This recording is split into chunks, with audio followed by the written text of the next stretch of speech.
Hello students, welcome to my YouTube channel study mania with D. Light chapter के part 3 में आप सभी का स्वागत है। पिछली वीडियो में हमने स्फेरिकल मिरर के बारे में डिस्कस किया था कि स्फेरिकल मिरर कितने टाइप की होती है। तो हमने देखा था उसके अंदर कि स्फेरिकल मिरर दो टाइप की होती है, एक कॉनकेव और एक कॉन्वेक्स। ठीक है, जिसका रिफ्लेक्टिंग सरफेस आउटवर्ड हो वो क्या कहलाता है? कॉन्वेक्स मिरर कहलाता है। और जिसका रिफ्लेक्टिंग सरफेस इनवर्ड हो वो क्या कहलाता है? Concave mirror. ठीक है, आज हम इनसे रिलेटेड कुछ टर्म्स हैं उनको डिस्कस करेंगे। तो सबसे पहले हमारा principal axis, the imaginary line that passes through the centre of curvature and pole of a spherical mirror is called principal axis. अब प्रिंसिपल एक्सिस क्या होती है? एक इमेजिनरी लाइन है जो कि कहाँ से पास होती है? सेंटर ऑफ कर्वेचर से और पोल से। अब इस डायग्राम के अंदर देखते हैं सेंटर ऑफ कर्वेचर क्या होता है। सेंटर ऑफ कर्वेचर का क्या होता है? किसी भी एक सर्कल का क्या होता है? मिड पॉइंट होता है। ठीक है, सेंटर पॉइंट होता है, उसी को हम क्या बोलते हैं? Centre of curvature. ठीक है, तो इसके ऊपर एक लाइन क्रॉस होती है, इमेजिनरी लाइन, जिसको हम क्या बोलते हैं? प्रिंसिपल एक्सिस, जो कि सेंटर ऑफ कर्वेचर से होते हुए कहाँ तक जाती है? पोल पे जाती है। ठीक है, उसके बाद है सेकंड है पोल के। पोल क्या होता है? The centre of reflecting surface of a spherical mirror is known as पोल।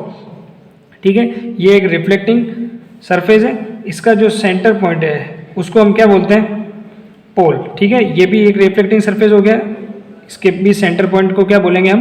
पोल। ठीक है, उसके बाद है सेंटर ऑफ कर्वेचर। मैं आपको बता चुका हूँ सेंटर ऑफ कर्वेचर क्या होता है? The centre of sphere of which the reflecting surface of a spherical mirror is a part which is called as centre of curvature. ठीक है, सर्कल का जो सेंटर पॉइंट होता है उसी को क्या बोला जाता है? Centre of curvature. Similarly spherical mirror का भी जो सेंटर पॉइंट होगा, जैसे कि इस जगह पे अगर मैं इमेजिनरी सर्कल मान लूँ तो इसका सेंटर पॉइंट यहाँ होगा, उसी को हम क्या बोलेंगे? सेंटर ऑफ कर्वेचर, जिसको हम किससे डिनोट करते हैं? सी से।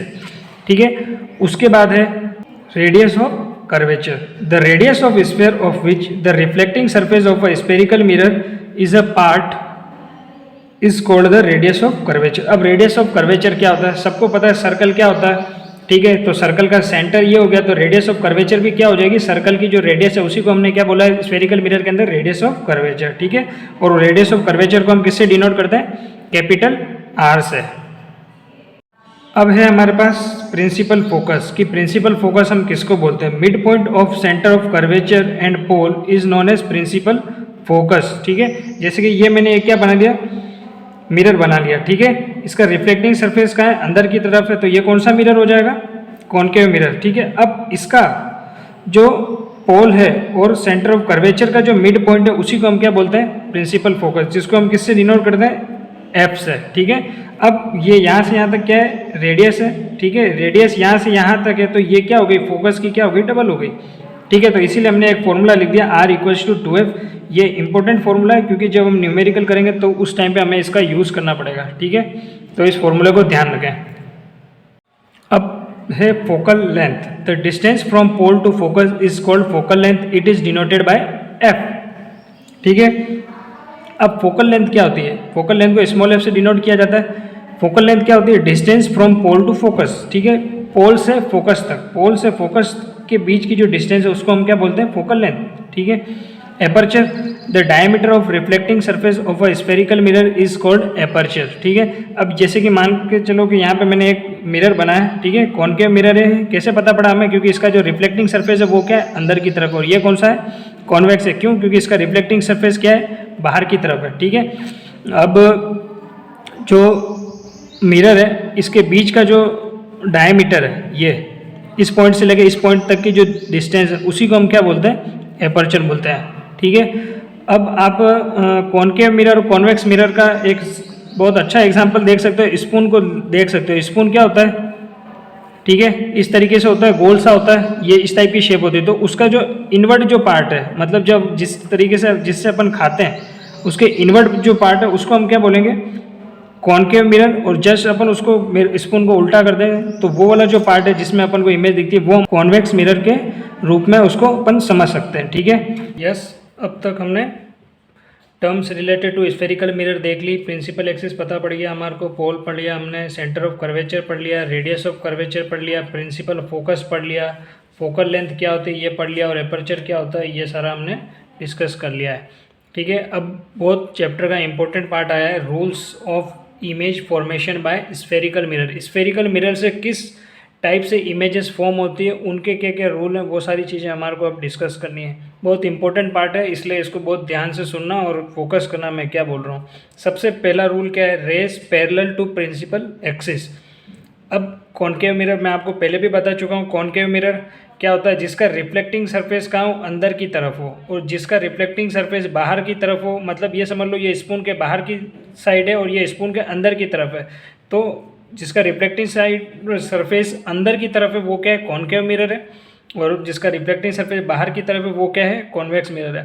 अब कॉनकेव मिरर सबसे पहला rule, rays parallel to principal axis क्या है उसको पढ़ते हैं। The rays that are parallel to the principal axis passes through the focus after reflection. क्या बोल रहा है ये, कि जैसे कि ये हमारी क्या है, प्रिंसिपल एक्सिस है। अब ये सारी टर्म्स हैं, आपको मैंने समझा दी है, तो आपको ये बार बार मैं यही बोलूँगा, प्रिंसिपल एक्सिस है, ये क्या है, फोकस है, ये क्या है, सेंटर ऑफ कर्वेचर है, ये क्या है, पोल है, इसीलिए ये सारी चीज़ें पहले ही बता दी गई है।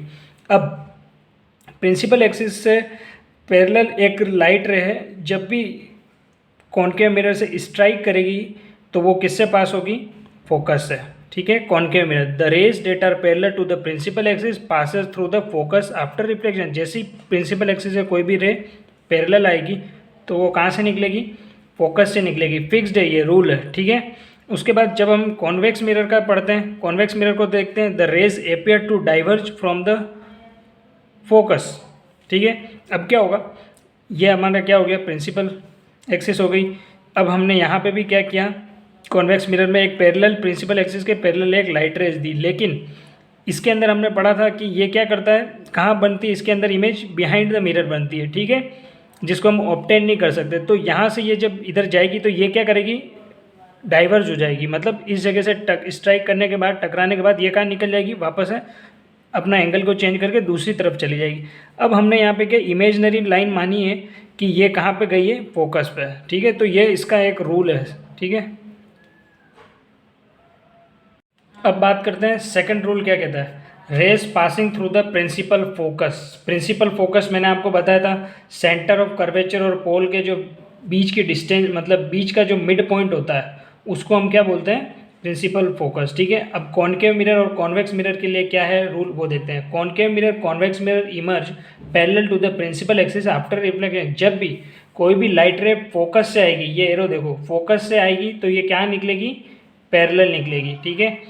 सेम कॉन्वेक्स मिरर के अंदर वापस से क्या होगा कि ये लाइट रेस कहाँ आएगी, फोकस की तरफ जाएगी। लाइट रेस हमने किस तरफ डाली है, फोकस की तरफ, तो वो स्ट्राइक होके कहाँ निकल गई, पैरेलल। ये इसके अंदर लिखा हुआ है कि concave mirror and convex mirror emerge parallel to the principal axis after reflection.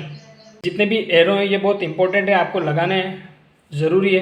क्यों, क्योंकि यहाँ से जो हम लाइट रे डाल रहे हैं वो किस पे डाल रहे हैं, फोकस पे डाल रहे हैं। तो फोकस पे जब कॉन्वेक्स मिरर है फोकस पे डालेंगे तो वो प्रिंसिपल एक्सिस से, मतलब रिफ्लेक्शन होने के बाद प्रिंसिपल एक्सिस से क्या निकल जाएगी, पैरेलल। और सिमिलर कॉनकेव मिरर में भी क्या करा आपने, फोकल प्रिंसिपल फोकस पे डाली तो ये भी रे क्या होगी, पैरेलल। तो सेकंड रूल हमारा ये था।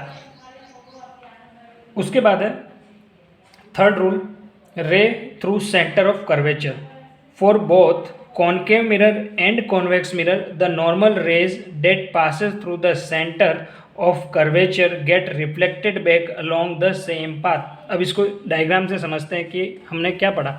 कॉनकेव मिरर और कॉन्वेक्स मिरर के अंदर जब भी कोई भी रेज कहाँ से पास होगी, सेंटर ऑफ कर्वेचर, ये रहा मिड पॉइंट, बताया था सर्कल का जो मिड पॉइंट होता है, इसका मिड पॉइंट इस तरफ होगा क्योंकि इस तरफ सर्कल इस तरफ बन रहा है कॉन्वेक्स मिरर में, इसमें सर्कल कहाँ बन रहा है, इस तरफ बन रहा है, तो कॉनकेव मिरर का इस तरफ हो जाएगा। जब भी सेंटर ऑफ कर्वेचर से कोई भी लाइट रे पास होगी तो वो कॉनकेव मिरर से स्ट्राइक करने के बाद सेम उसी पाथ में चली जाएगी।